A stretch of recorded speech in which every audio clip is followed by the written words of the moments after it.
Speaking of validation, you know what really wants your validation? Borderlands 4, but it's not getting it, unfortunately. I played it here on the stream, last stream, I think it was Friday. I was getting frame drops, and then it took like 10-15 minutes to get into the crossplay. That shit is ass. You had to make like a shift account, and it was a bitch to make that shit. It wasn't working at first. Then after spending about 10-15 minutes doing this on stream, making this crossplay shit, we finally get in the game with the boys, JG and Siggy, and the game crashed halfway through the fucking mission. The game that's supposed to be about crossplay and playing with your friends, it doesn't work half the damn time. Literally the very first time the shit crashed. So I just turned the stream off. I was like, I was already only halfway interested in Borderlands 4. I only played it because I got it for free, and the shit crashed on me. So I was like, I'm out of there. And I've seen a lot of clips, people complaining that the frame drops are really bad. Mainly the console version, it seems like, is the worst version. But let's read up on some of these articles about what's going on. Tech experts say that Borderlands 4 on PC runs worse than, damn, they talking about the PC version too. I got it on PS5, that shit was running like ass. Mind you, I'm playing on PS5 Pro. Shit still runs like ass. Than usual for an Unreal Engine 5 game. Advise against badass settings. Damn, bro. It's because the engine is woke. The Unreal Engine 5. That's what Twitter said. The engine's woke. Tech experts say that Borderlands 4 on PC has significant stutter problems and have advised against running the game on its badass graphics settings. Borderlands 4 launched big on Steam, but it's currently sat on mixed user reviews ratings, mostly due to the complaints about how the game runs on PC. Even on high-end rigs, with each PC gamers aren't getting the graphics performance they expect. And it's crazy too because Borderlands 4 is not a graphically intensive game. It's not a game that's pushing any boundaries. So it probably is an Unreal Engine 5 issue. Gearbox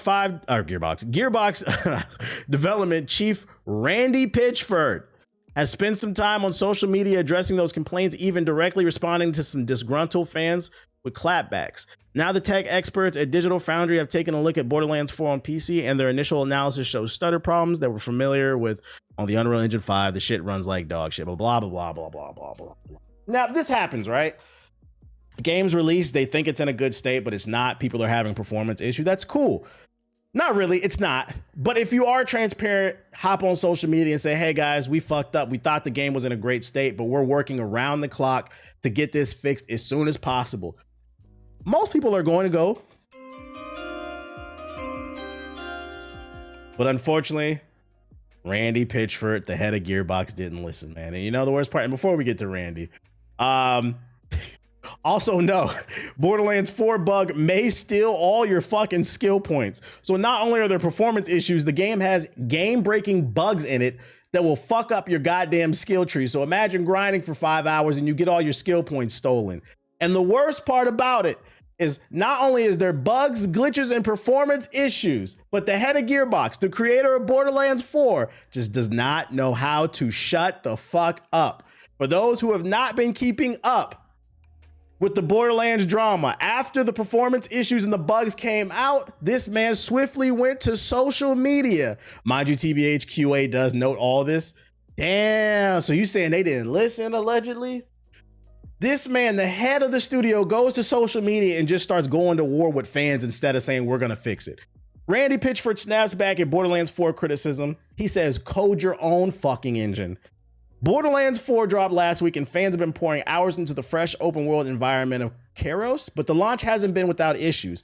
On PC, the game's struggling immensely for a vast portion of the community, and that was made Gearbox's leadership, especially Randy Pitchford, the target of criticism. Especially because he said this game was worth like $80 or some shit like that. On Steam, 35% of all reviews are negative, and while Gearbox is hard at work fixing up Borderlands 4 post-launch, disgruntled players are still taking to social media to haggle the CEO of Gearbox. Show us how it's done, please. In a statement on social media, Randy Pitchford, dubbed as sarcasm, however thinly veiled, the CEO wrote in a response to a comment about relying on AI upscale. Code your own fucking engine and show us how it's done then, bitch! I know you just spent $70 on this game and this shit don't work. Let me see you do better, nigga. Fuck your $70. That's what he said. The people doing it now are clearly dumb and don't know what they're doing, and all the support and recommendations in code and architecture from the world's greatest hardware companies and tech companies work with the world's greatest real-time graphics engine coders don't know what to seem to know. And he says sarcasm, bro.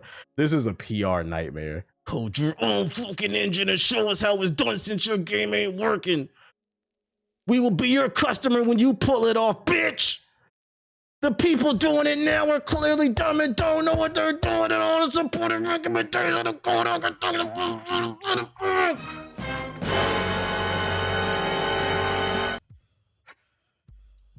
So this man just bypassed acknowledging the issues.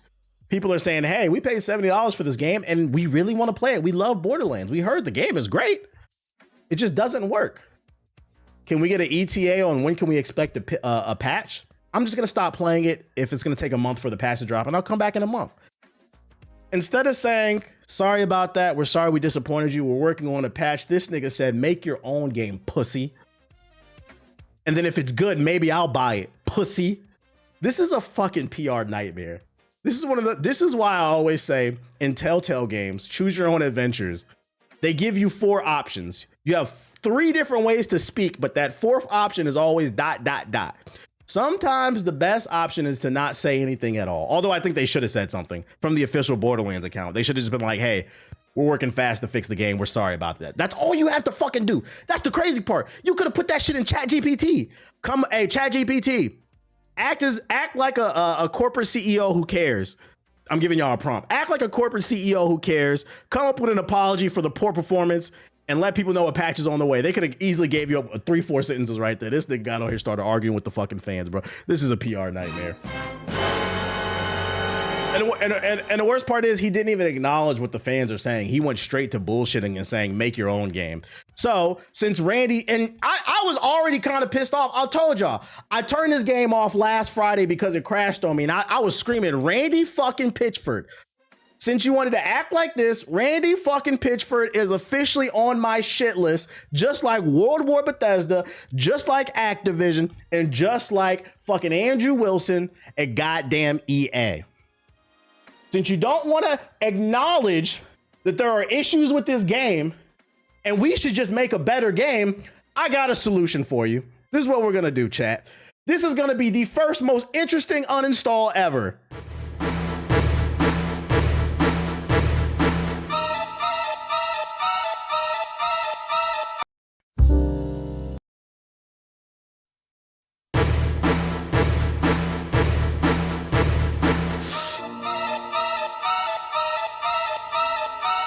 PS5 turn on real quick. Thanks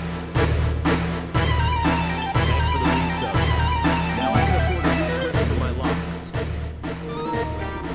So since Randy Pitchford wants to act like the issues don't exist, I'm gonna do you a bigger favor. I'm gonna say fuck Borderlands 4, and I'm gonna act like it's not on my hard drive. I'm gonna act like I never played this shit, because I honestly don't care that much. You gave me the perfect reason to uninstall this shit. That's right, ladies and gentlemen. We got our first uninstall, not even based off the fucking game. I mean, it is the game. The game has issues. It crashed on me. I don't want to see this shit. I already don't care. I don't care. I don't care. I don't fucking care. It went from, maybe get this shit on sale to fuck this game, bro. I don't care. This shit is goofy. Randy Pitchford. I'm not making a better game, and we're not gonna play your game either. How about that? So ladies and gentlemen, clap it up for the first dumbass uninstall ever. We've had the positive uninstalls, the 21 gun salute.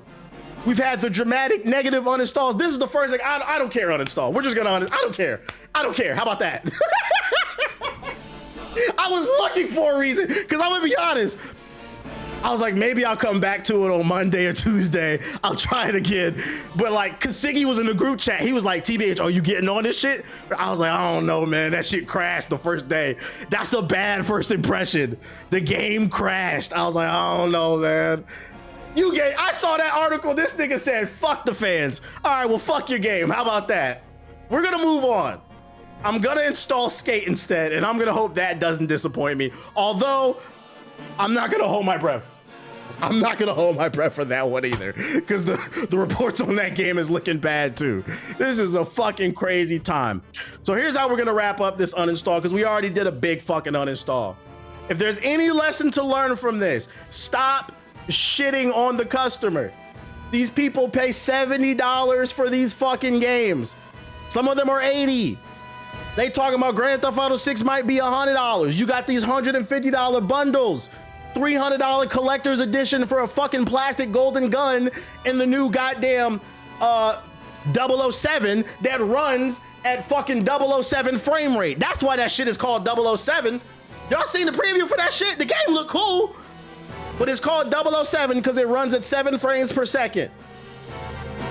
You guys don't get to make whatever the fuck you want and think that you're gonna shit on people that are spending their hard-earned money, especially in this economy.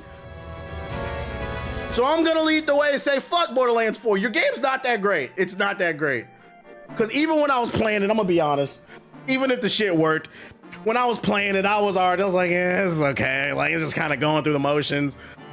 It was just like, you know, you hopping on with the guys, shooting some shit, but it was nothing there that was really moving me. But you know what did move me? Randy fucking Pitchford. You are a dumbass. You're failing your employees.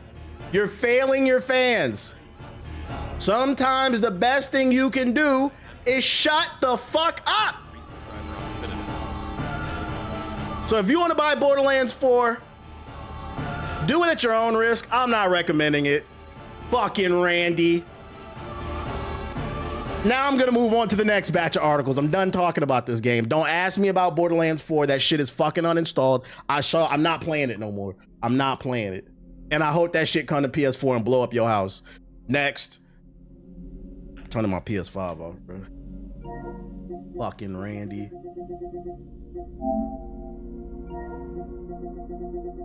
This shit out of here. Can't even redeem my code to get the game. This company is dead to me. This nigga can't even redeem the code.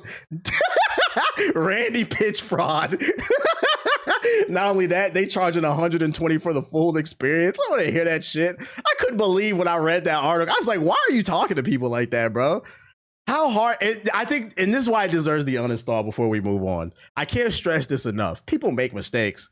And as long as you're transparent and honest about it, obviously some people are still going to be pissed because some people are emotional. But if you're transparent and honest and eat the L, you're like, okay, we'll just wait for the patch. It is what it is, man. For you to come out and your initial response is make a better game than me, I got a game for you. It's called uninstall. Fuck nigga, get out of here.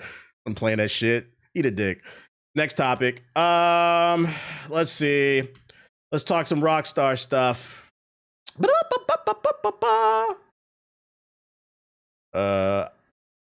It says the 2K effect. Shit is fucking crazy.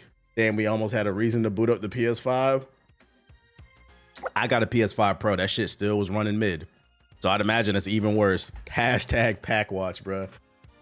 Fucking Randy, man. 1 second, y'all. Okay. Imagine if CD Projekt Red did this instead of going, we fucked up. Right, with Cyberpunk. I would have gave the same exact response or whatever. This is supposed to run on the Switch. Nah, man, that shit is not running on the Switch. Next topic, man. Rockstar is already calling Grand Theft Auto 6 the largest game launch in gaming history 7 months out from release, counting a few 100 million chickens before they fucking hatch. Judging by this headline, Rockstar is getting cocky, chat.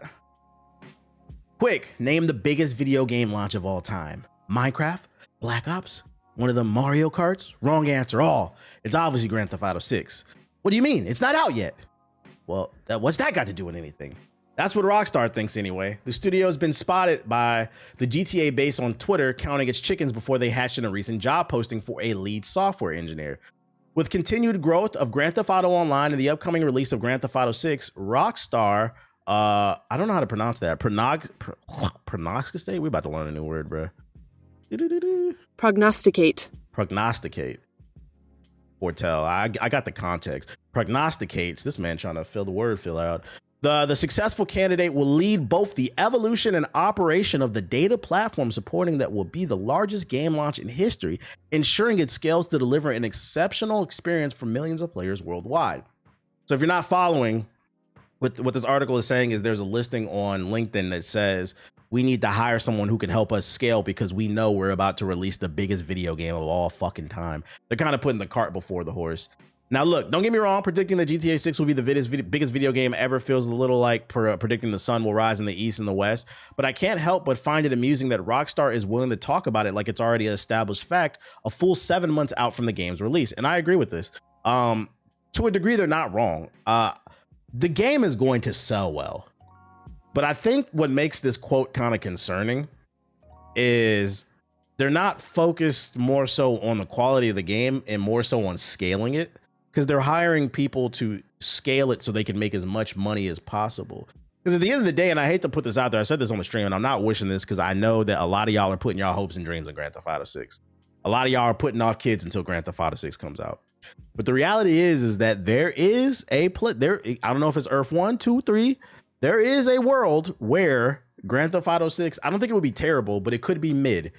And all it would take is for it to be mid to average to where they would catch all fucking hell. So this is one of those things where like it could come back to bite them. They're talking all this hot shit and then the game comes out and it's just a 7 out of 10. And you're like, I can see the YouTubers clowning them. And you know motherfuckers are looking for a reason to kick you while you're down. So this is another case kind of like the Randy Pitchford shit where it's like, yo, just be quiet, hire who you want, focus on putting out a good product. And then when it does well and it gets good reviews, talk your shit. But you never want to put the cart before the horse, because a lot of people are preying on your downfall. Not me, but there's somebody out there that is. You said, and fuck Randy. And fuck Randy Pitchford, man. That shit is fucking funny, dude. Oh shit. Just like Cyber. That's so fucking random, dude. To be fair, they waited till now. Like that scaling person should have been hired though. I think it's going to be mid regardless. The expectations are already reaching unrealistic levels. Yeah, and that's what I'm saying. That it is it's small.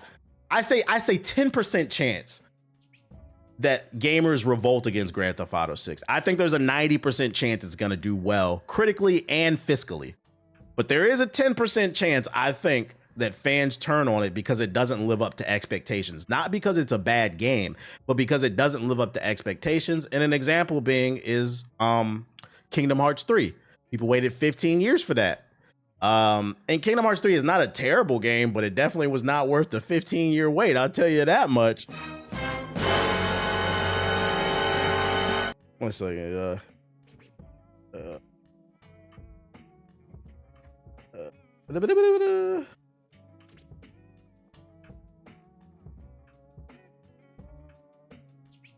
Okay. 1 second. Don't remind me of Kingdom Hearts 3 major disappointment. Is there a PS4 version? There will not be a PS4 version. Sorry. So, you know, I think best case scenario, and this has nothing to do with video game. Be humble. Be humble. Don't toot your horn before the train left the station, okay? Unless kids is around, because kids love when people toot the horn on the train. You ever seen Thomas the Train? I don't know what the fuck I'm talking about. I hope it's good though. People's expectations are too high and they're gonna get disappointed. Yeah, because gaming has grown a lot since GTA 4 and 5 came out. Like they're entering a different territory that they've never even accomplished. So it's gonna be interesting to see how it all plays back. As someone who's kind of in the middle, I don't love and I don't hate Grand Theft Auto. It's just something for me to play, and if it's really good, I'll continue to play it. I am sitting back just watching to see how people respond. I'm gonna be keeping an eye on it. In other news, Skate. For those unaware, the new Skate 4 game, or they're just calling it Skate, it's having a bit of a rocky start. Skate server queues lead to complaints about always online requirement. EA's new Skate game, the first in 15 years, launched today in early access, and the free-to-play game is proving popular enough that players are facing server queues due to the player load. Developer Full Circle has now reacted to players' complaints about the server queues. At the time, people are logging into the game to find it requires a constant internet connection, something Full Circle warned about months ago, but isn't going down well with the community today. That's right, ladies and gentlemen, EA, the company worth hundreds of billions of dollars, a company that recently announced they are canceling Black Panther because they want to focus on live service games such as FIFA, Madden, and Skate, for some reason, does not have the server capacity to hold all the players that want to play in their always online game. Interesting. You guys cut the funding for Black Panther, but you still don't have the money for the servers. Interesting. In a statement, developer Full Circle said that there are a lot of players trying to join the Skate service today for launch, and that to mitigate the issues, server queues have been put in place. Full Circle said that the studio is on it and will undertake efforts to improve wait times. Server queues are nothing new for online games. EA's own Battlefield 6 has server queues for its recent multiplayer beta. For example, they can still be annoying though, as players understandably do not want to wait to play. Some people in the Skate subreddit have said they finally got to the front of the queue and joined a session, only to be kicked out due to server issues. Always online complaints. The new Skate is an always online game, something Full Circle disclosed back in April. At the time, the developer said this was necessary due to how the new Skate was designed. The last 3 games weren't always online. Now it's necessary. No, this is just them. This is corporate talk saying we made it online so that we can make money off microtransactions, but we're going to tell you something else because we don't want you to know that. That's what it really is. The game and city are designed to be living, breathing, massive multiplayer skateboarding sandboxes that are always online and always evolving, the studio said. You'll see bigger things evolve, like changes to the city over time, as well as smaller things like live events and other in-game activities. Full Circle added, in order to deliver our vision of a skateboarding world, the game will always require a live connection. But now that Skate has gone live, many are expressing frustration with the always online requirement. Many posts in the Skate subreddit include people voicing their frustration with this, prompting some people to call on EA and Full Circle to release an offline mode. Given that Full Circle has said what is said about the always online being a core part of the Skate design, that might be wishful thinking. I got a prediction for y'all. I looked it up before I started streaming. Matter of fact, I can look it up now. It was not a lot of people playing this game on Steam. Let it go, bro. Holy. Yeah. Yeah, the biggest streamer has 157 views, unless I'm looking in the wrong category, because this is the original Skate logo. Is there a different category for Skate, or is this the one? Because it looks like they're playing the new one. Because it's not a lot of people playing right now, guys. Controls, because I'm used to it. Yeah, this is the new one. This is the new one. Now, granted, to be fair, Twitch is not a prime indicator of how successful a game is, because it does have queues, but I don't know how big those queues are. Nobody's really making content on it. It dropped at 1 p.m. EST today, so it's been up all day. It's been live for almost 8 hours. At the time of this stream, people that got sponsored to play for an hour and got right off, if it's a different, let me see, let's do the Steam DB. Steam DB. I'd imagine the numbers are probably better there. Yeah, Skate. It's got 78,000. God damn. The reviews are not good, guys. Even still, on launch day, I thought it would have cracked at least 100,000. Like, you guys got to keep in mind, it's all downhill from here. Within a month, I predict there'll probably be 10,000 or less if this game is not good. It's got all negative reviews.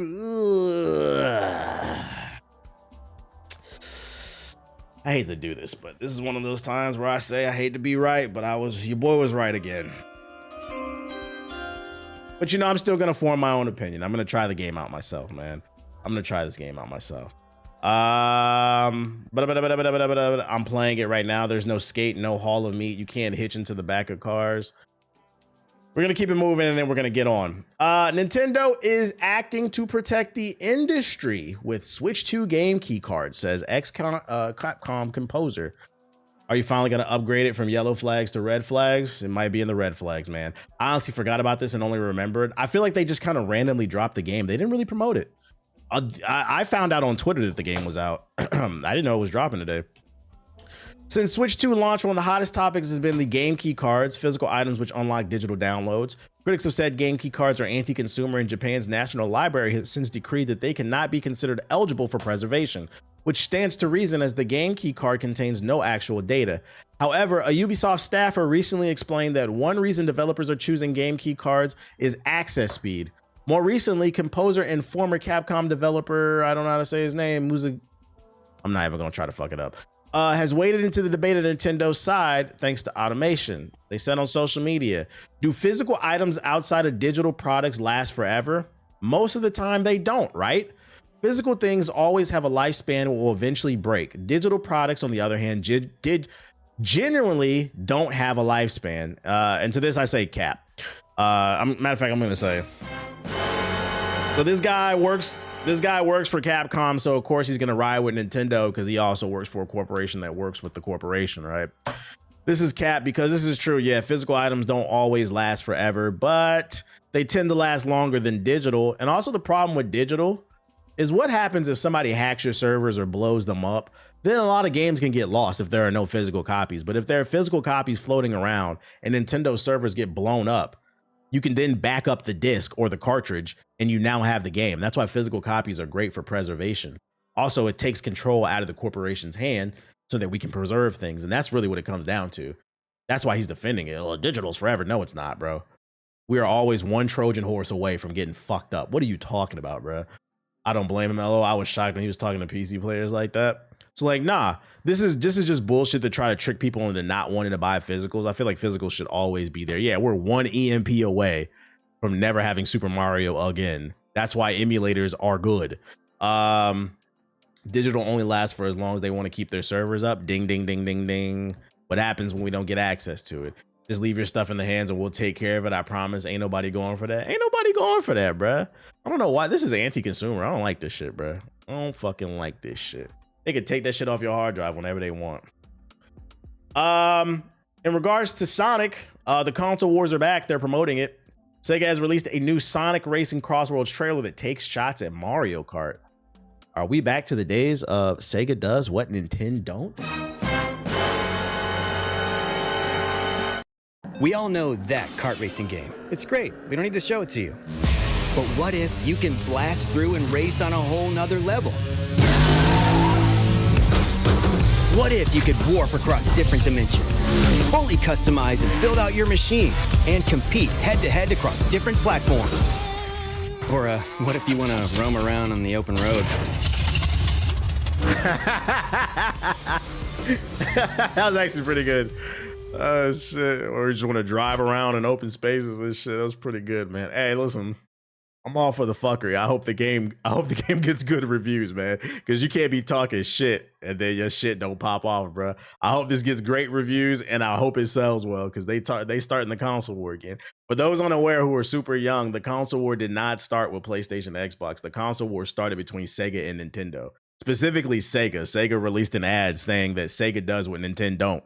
And ever since then, people have been picking sides. So if you wonder why people are in Twitter spaces talking about PlayStation or Xbox is better and motherfuckers ready to die on the hill for the corporation, blame Sonic.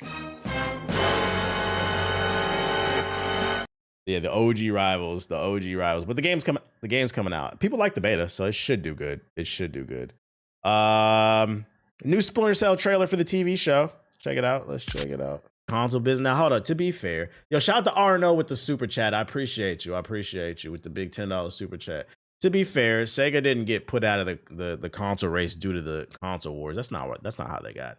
Sega got put out of the console race due to poor decision making. They released the Sega Master System, which was a flop. Then they released the Sega, what was the one? Sega Saturn, which was a flop. So they had two consoles flop back to back due to poor technical design, not enough software.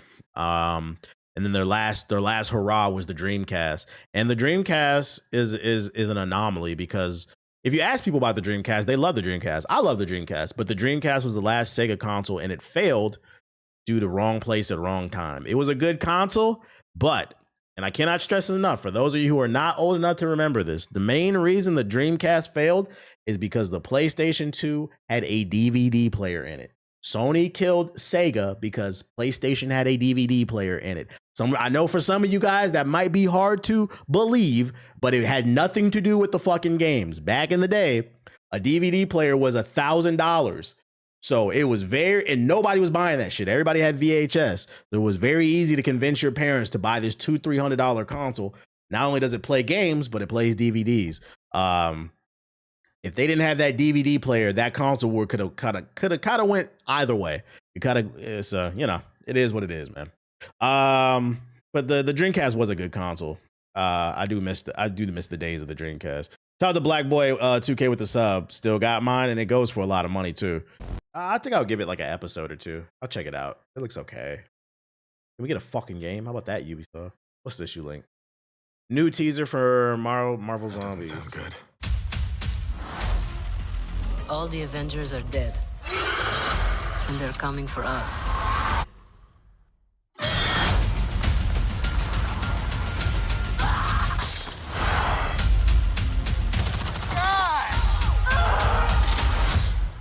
Okay, that was so cool. Marvel Zombies, rated TV MA. We on that. We getting that Gen Z tomorrow, though. I'm excited for that. Gen Z. Oh, yeah, Gen Z. I saw the reviews came out. It got a 90% on Rotten Tomatoes. They're saying Gen V. You meant Gen V. You said Gen Z. I was like, Gen Z. Yeah, Gen V had a 90% on Rotten Tomatoes, I believe. So, like, the reviews are saying it's fire. So, we on that. We definitely on that. Nigga said Gen Z. What are you talking about? For all two people who still care about Scalebound, we got some Scalebound news. The Xbox game that never was.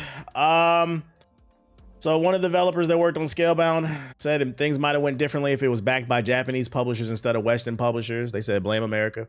But ultimately, the failure was responsible of Platinum Games and himself as a director. But with Scalebound and this information already out, so I can say it, what we were trying to build was a system where the player controlled both a human protagonist and a dragon together in an adventure, but there was no clear reference or format for us to follow for a game like that, and I think that's why it was easy for some of us to have doubts.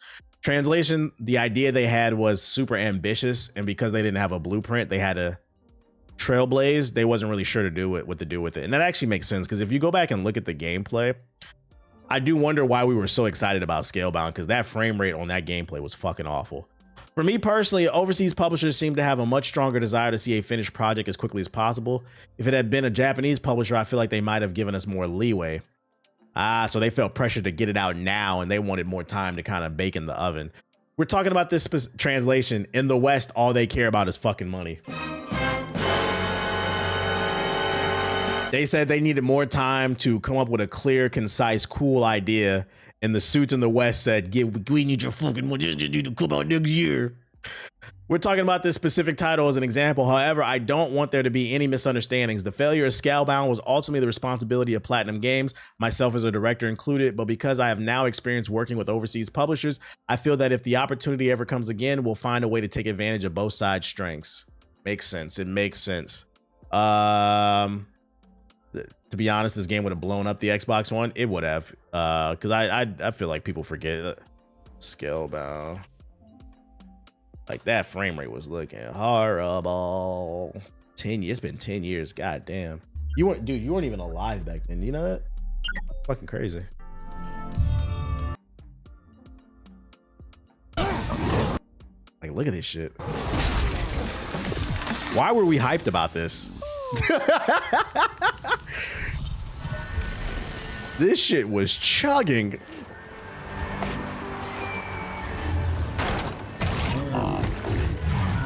I think this game captivated our imagination, and I think a lot of us, including myself, put our hopes and dreams into this game. Like, oh, we see the potential of it. But if you actually look at it for what it is, this shit running like dog shit, bruh. You sure this is the video? Yeah, this is the video. This is IGN that posted this 10 years ago. 8-minute extended demo from E3, I believe. This is the gameplay. Like, and it's like I didn't remember the frame rate dropping like this. I think we was just excited for this shit, bruh. Lost Soul Aside pre-development ass game. It was running on the PS4. Well, you're making jokes, but it was. Like, this is supposed to come out for the Xbox One, so yeah, it was running on PS4 adjacent hardware. You're not wrong. Oh shit! So there's some more behind the scenes info on Scalebound for those who still care. The human eye couldn't see past 24 frames. Type shit. And then last but not least, we got an update on what's going on in the PS4 universe. Somebody tagged me in a post on Meta Threads of all places, and I got a notification, so I decided to save it. And according to Stephen Keith, he's upset about Genshin Impact. He just recently found out that it's being discontinued on the PS4. He says, "My girlfriend just sent me this. Genshin Impact is discontinuing service on the PS4. This is so lame, sad face. Now my partner's basically forced to buy a PS5 or get a PC capable of running this fucking game, man. And then he says, dang, the majority of you really have a hard on for corporations and hate consumer rights. All right, then, I guess. No, you don't get to, as much as I preach about being pro-consumer and being anti-corporation, you don't get to play that card now, bro. You have a 13-year-old piece of hardware. This has nothing to do with being anti-consumer, okay? You don't get to use an old piece of hardware and be upset that the new shit doesn't run on it. That's how computers work. Computers that used to run Windows XP cannot run Windows 11. And I don't know where you people came from that think this, but it's fucking bananas. I watched a video about like a theory about why Gen Z is so tech illiterate because it doesn't make any fucking sense to me.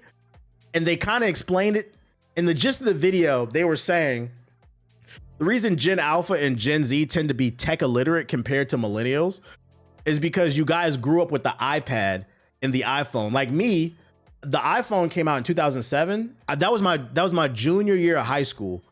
I never had an iPhone in high school. I didn't have a fucking phone, period. That shit was for rich people when the iPhone came out. Yeah, shit is too streamlined now. The UIs, everything is super easy. You don't have to code, you don't have to figure anything out, and it reduces critical thinking. So now you have a group of people that grew up with technology, but they don't know how the technology works, which wasn't the case for me. We had to learn what Control-Alt-Delete did, nigga. Why learn if you can look up everything?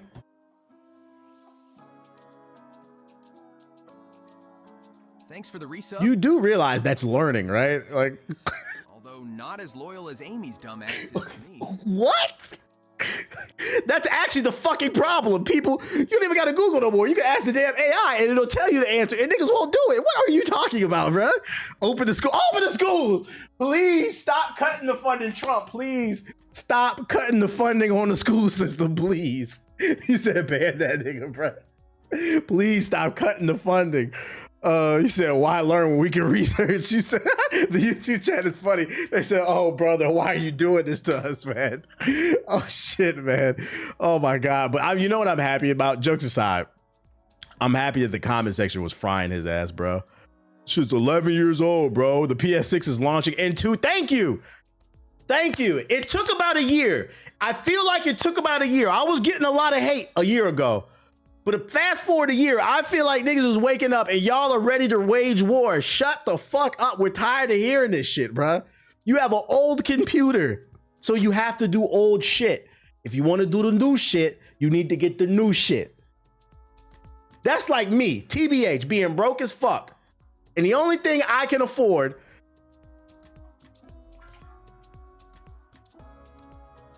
is a fucking 1908 Ford Model T, and being upset that this shit doesn't drive 200 miles an hour. Nigga, you have a Model T. You better be happy you got that little 2 horsepower. Enjoy your 20 miles an hour, your 5 miles an hour. Over here, we're going 200, bruh. Just make sure to stay in the lane. This is literally what people do. I don't understand why the PS4 equals the Model T. I don't understand. That shit clean though. And no, that shit is clean though. The body is clean though. But I'm strictly talking about what's under the hood, the horsepower, bro. You don't get to complain, bro. You don't. It just doesn't make any fucking sense. Just appreciate your PS4 for what it is and upgrade. And somebody tried to explain to him in the comments too, because he was like, it was running fine before. Why did they end the support? The reason they ended the support is because Genshin Impact is a live service game that continues to get updates. And over the past few years since it came out, it's gotten not only content updates, but it's gotten visual updates, improved to lighting, improvements of frame rates, improvements to textures, things that are only possible to run on the PS5, the Xbox Series, and the PC. So if you want them to, you can't complain that a game is live service and then get upset that they're trying to fulfill the live service aspect. You live service junkies say you want new features, right? Well, in order to produce those new features, they need new hardware to generate new ideas. I don't understand why this is so hard to understand. We need to bring shame back, bro. We need to start making. We gotta start making these kids wear them dunce caps again, man. Put that shit back into school. Put that shit back. I know what a dunce cap is. When you're a fucking moron, they used to make you sit in front of the class with this shit on.